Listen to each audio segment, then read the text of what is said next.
মুখের একটা ব্রণ দাগও ওর পছন্দ ছিল না। গতবার 47টা কুর্তি আর 13টা শাড়ি দিয়েছিল, যাতে প্রতিদিন আলাদা রঙের সাজি। ফিরোজ আমার সব রং নিয়ে চলে গেছে, তাই আমি শুধুই সাদা পোশাকে। এমনটাই বললেন অভিনেত্রী সুভদ্রা মুখার্জি। আর কি বলেছেন এই অভিনেত্রী, বিস্তারিত থাকছে এই প্রতিবেদনে। বন্ধুরা, চ্যানেলে নতুন হলে চ্যানেলটি সাবস্ক্রাইব করে রাখতে পারেন ও ভিডিওটি শেয়ার করতে পারেন। শেষ পুজোয় আমার জীবনে যে মানুষটা ছিল সেই সব আলো নিভিয়ে দিয়ে চলে গেল ফিরোজ। এখনো অবাক হই কিভাবে গেল, আর আমি রয়ে গেলাম শুধু সাদা পোশাকে। 2023 থেকে আমার জীবনে পুজো মানেই মৃত্যু। ওই বছরেই বাবা আর শ্বশুর মশাই চলে গেলেন, একসঙ্গে দুই মৃত্যু। ভাবুন তো, একসঙ্গে দুই দিক থেকে ভেঙে পড়া। তার ঠিক এক বছর পর 2024-এ ফিরোজও চলে গেল।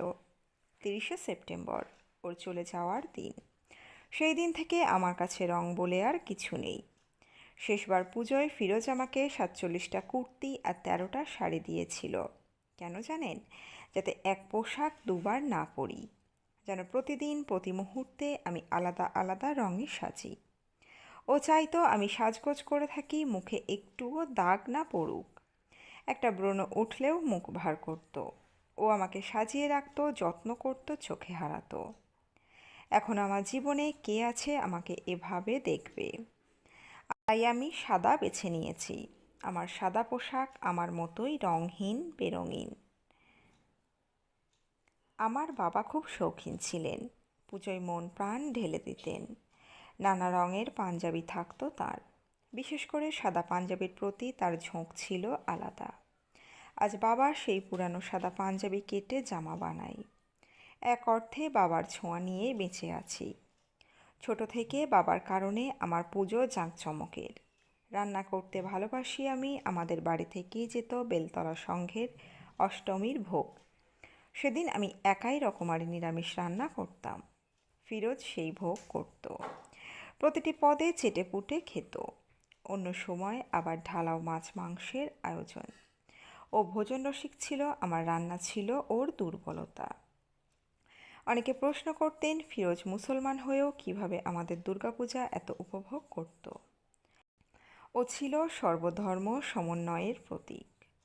দুর্গাপুজো, বড়দিন, এই দুটোই ওর সবচেয়ে প্রিয় উৎসব।